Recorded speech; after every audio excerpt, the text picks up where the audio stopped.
Et on commence donc comme tous les mercredis avec l'écho des cryptos, le rendez-vous crypto-monnaie ou crypto-actif de Smart Patrimoine tous les mercredis. Et aujourd'hui, on s'intéresse aux stablecoins, donc ces crypto-monnaies stables, comme leur nom l'indique, à l'inverse des cryptos plus spéculatives comme le Bitcoin ou l'Ethereum qui voient leur cours fluctuer au gré des investissements. On va se demander ensemble quelle est l'utilité de ces stablecoins. Et pour cela, nous avons le plaisir de recevoir sur le plateau de Smart Patrimoine Gonzague Grandval. Bonjour Gonzague Grandval. Bonjour Nicolas. Bienvenue donc sur ce plateau. Vous êtes le cofondateur et CEO de Skim. Skim, en un mot, c'est une plateforme de gestion d'actifs numériques. Le métier de Skim, c'est d'un côté d'accompagner des entreprises qui voudraient développer des stablecoins justement, et de l'autre d'aider à la gestion finalement de ces stablecoins. C'est exactement ça. Nous travaillons à l'émission de ces stablecoins. Également, nous proposons une plateforme de gestion pour gérer leur cycle de vie. Donc c'est valable à la fois sur les stablecoins comme actifs numériques et puis également depuis peu sur les NFT dont on parlera peut-être un jour. Alors pour l'instant, on va se concentrer sur les stablecoins. Première question sans surprise, un stablecoin, comment est-ce qu'on pourrait le définir concrètement ? C'est une crypto-monnaie ou un crypto-actif en tout cas, mais dont le cours de vie n'a rien à voir avec celui du Bitcoin ou de l'Ethereum qui sont les crypto-actifs les plus connus. Oui, exactement. Alors finalement, pour expliquer le stablecoin, peut-être qu'on peut revenir un peu sur l'historique et pourquoi est-ce qu'on a créé des stablecoins. D'accord. Alors en fait, le marché crypto est né il y a plus de 10 ans maintenant et tous les échanges se faisaient en crypto. Et pour acheter des cryptos, pour les échanger sur les places de marché, on utilisait principalement du dollar et un peu à la marge de l'euro. D'accord. Ces échanges avaient donc des frictions assez importantes avec le monde bancaire, puisque pour envoyer de l'argent de Paris à Singapour, pour arbitrer entre deux positions de places de marché qui étaient éloignées dans le monde, il fallait faire des virements bancaires longs et coûteux, parfois dans des monnaies différentes. D'accord, c'est-à-dire qu'effectivement, si jamais je décidais d'investir en Bitcoin le lundi, mais qu'en fait mon virement n'était pris en compte que le mercredi, le cours du Bitcoin pouvait avoir évolué par rapport à la valeur que moi j'avais décidé d'investir au départ. Exactement. Donc non seulement le cours a pu évoluer, mais en plus déplacer, alors pour un trader professionnel, des millions de dollars de New York à Singapour, Hong Kong, ça prend du temps et surtout ça coûte très cher. D'accord. Alors finalement, pour pallier ces deux problèmes, à la fois la rapidité et le coût, il a été imaginé de développer sur une blockchain, donc à l'instar des crypto-monnaies en parallèle, de créer d'autres formes de tokens sur les mêmes blockchains. D'accord. Et ces tokens étant adossés à des réserves en monnaie fiat, comme on les appelle, donc du dollar ou de l'euro, de façon à pouvoir véhiculer sur la chaîne un token dont la contre-valeur est vraiment garantie par un sous-jacent. Donc ça veut dire que mon token vaut 1 dollar ou 1 euro, et ça vaudra systématiquement, quel que soit le cours finalement du Bitcoin, puisque quand le Bitcoin évolue, généralement les autres crypto-actifs évoluent également, mais là ça n'a pas d'incidence sur les stablecoins. Non, aucun lien avec la valorisation des crypto-monnaies. Je décide donc de mettre une somme X sur un compte bancaire, et en parallèle, je peux émettre la même quantité, la même somme en token valant justement 1 dollar. Si on a mis 100 dollars, je peux émettre 100 tokens qui valent 1 dollar. La confiance dans ces 100 dollars que j'aurais émis de façon cryptographique, elle est fondée sur la confiance que j'ai dans le fait que les 100 dollars sur un compte bancaire sont bien sécurisés et ne vont pas être dépensés. Donc il y a toujours un sous-jacent correspondant à ce qui a été émis. Et donc là, l'usage, en fait, c'est vraiment de pouvoir trader plus facilement en crypto-actifs. C'est une sorte de pré-investissement. En fait, d'abord, on échange en fait ces dollars ou ces euros en stablecoin, et ensuite, on va acheter les crypto-monnaies sur lesquelles on veut investir. Alors c'est exactement ça, c'est que aujourd'hui je vais changer 1000 dollars en crypto-dollars. Aujourd'hui, les deux plus grands crypto-dollars sont le Tether et l'USDC. D'accord, donc ça c'est deux stablecoins pour le coup, crypto-dollars stablecoin.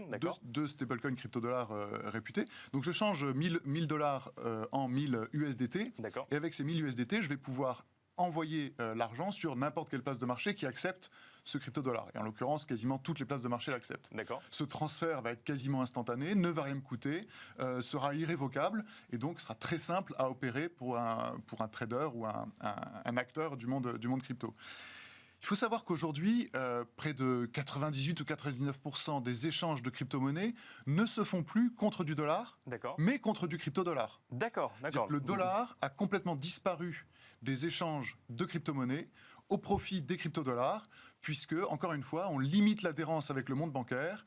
Les exchanges donc les plateformes où on échange les crypto-monnaies, n'ont plus besoin de tenir des comptes en dollars pour les contreparties de chaque échange, mais des comptes en crypto-monnaie, ce qui est un peu plus simple pour elles et selon les régulations également. Donc pour bien comprendre, si jamais je fais un parallèle avec un PEA par exemple en bourse, ça veut dire que quand on est investi sur des actions, en fait on a acheté du Bitcoin, de l'Ethereum ou de plein d'autres crypto-monnaies que je ne cite pas ici mais qui existent, quand on a finalement de la trésorerie sur son compte, là pour le coup c'est en stablecoin et c'est l'usage principal qu'on peut avoir des stablecoins actuellement. Exactement. C'est quand j'ai revendu mes bitcoins ou mes Ethers, je récupère du crypto-dollar.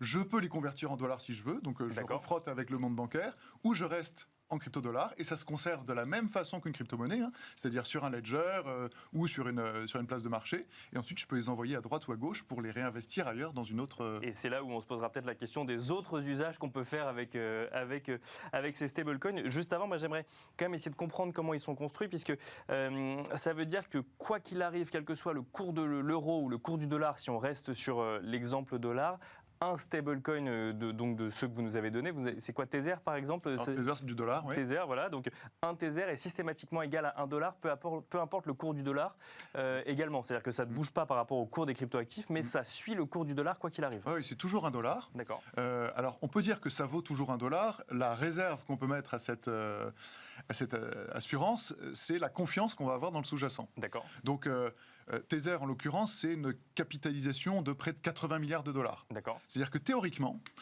ils ont des comptes bancaires sur lesquels il y a 80 milliards de dollars correspondant aux 80 milliards de Tether qui ont été émis. D'accord, donc à chaque fois qu'on émet un jeton, en fait, on met sur un compte bancaire physique, pour le coup réel dans une banque, entre guillemets, enfin réel, irréel, la question n'est pas là, mais dans une banque traditionnelle, $1 correspondant au jeton qui a été émis. Absolument. Ça permet de couvrir finalement la monnaie virtuelle créée. Donc c'est la garantie. D'accord. C'est la garantie. Et donc la confiance que l'utilisateur va avoir dans ce crypto-dollar ou ce crypto-euro est en partie fondée sur la confiance qu'ils vont avoir dans l'entité commerciale qui gère la réserve de ce crypto-dollar. D'accord. Alors il y a eu beaucoup sur Tether en particulier ce qu'on appelle du FUD, c'est-à-dire vraiment de l'incertitude, du doute qui a été amené sur la société Tether en disant que les réserves n'étaient pas liquides, n'étaient pas fondées sur du fiat, étaient fondées sur plein d'autres choses. Et en effet, il y a un peu de trouble sur... Oui, parce que la société elle-même n'a jamais confirmé effectivement qu'elle avait effectivement les réserves qu'elle prétendait avoir. Absolument, elle a confirmé par différentes voies en indiquant qu'ils avaient d'autres réserves que simplement du dollar fiat sur des comptes bancaires. Cependant, on peut penser que Tether est devenu un peu too big to fail, 80 milliards de dollars. C'est vraiment le crypto actif qui domine les échanges en crypto-monnaie aujourd'hui. C'est presque 50 milliards de transactions par jour. Donc c'est vraiment énorme. Le second crypto-dollar, c'est USDC, émis par la société Circle. Celui-ci, c'est 50 milliards de capitalisation boursière, mais ce n'est que 3 milliards de transactions quotidiennes par rapport aux 50 milliards de Tether. Bien sûr, ouais. Donc celui-ci est vraiment un stablecoin qui gagne aujourd'hui en notoriété et en image. Ils ont des réserves qui sont beaucoup plus transparentes. Mais alors pourquoi une concurrence entre stablecoins, puisqu'il n'existe qu'une seule monnaie dollar ou qu'une seule monnaie euro? Pourquoi est-ce qu'on a plusieurs stablecoins sur le même indexés sur la même monnaie dollar? Alors justement parce que ce sont des actifs un peu privatifs, émis par des sociétés privées et avec des confiances différentes selon les sociétés. Et donc pour les acteurs de ce marché, il y a des risques de contrepartie à utiliser un stablecoin de la société Tether qui est en Asie par rapport à un stablecoin de la société Circle qui est aux États-Unis. D'accord, donc tout est sujet en lien à la confiance qu'on a dans la monnaie, finalement comme dans un sujet de monnaie réelle pour le coup. Mais absolument, c'est la confiance qu'on va avoir dans l'émetteur et là il y a une confiance un peu supérieur dans le stablecoin USDC, ce qui fait que les usages de l'USDC sont principalement liés à de la thésaurisation d'échanges suite à des échanges en crypto-monnaie. Donc, lorsque je prends mes gains dans une crypto-monnaie et que je veux les conserver, j'ai davantage confiance dans l'USDC. Donc, c'est moins une monnaie qui s'échange quotidiennement que le Tether, qui lui est une monnaie qui s'échange beaucoup, mais en revanche, on le garde un petit peu moins parce que la confiance est moins élevée que celle de l'USDC. Bon, alors, on a encore envie de poser plein de questions sur ces stablecoins, mais leur tourne juste pour bien comprendre. On ne peut émettre un stablecoin que si on a la contrepartie nécessaire sur un compte bancaire, ou on peut aussi s'en affranchir, quitte à faire prendre plus de risques à celui qui investit. Oui, alors en effet, il y a plusieurs types de stablecoins. Le premier est vraiment le plus important, comme on disait, ce sont les stablecoins adossés à des réserves fiat bancaires. Ça représente vraiment 90% du marché des stablecoins.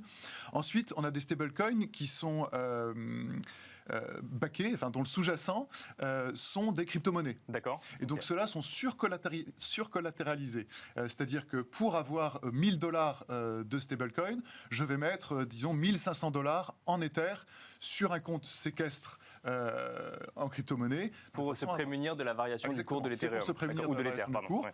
Et si le cours chute massivement, il y a des appels de marge et des liquidations des contreparties qui auront été faites. Donc on l'adosse aussi à des crypto-monnaies. Et puis il y a depuis quelques mois ou un an ou deux, l'apparition de stablecoins algorithmiques qui, eux, cherchent à s'affranchir complètement de l'intermédiation dans leur fonctionnement. Et c'est vraiment un algorithme qui joue le rôle de banque centrale en émettant et en retirant des stablecoins du marché.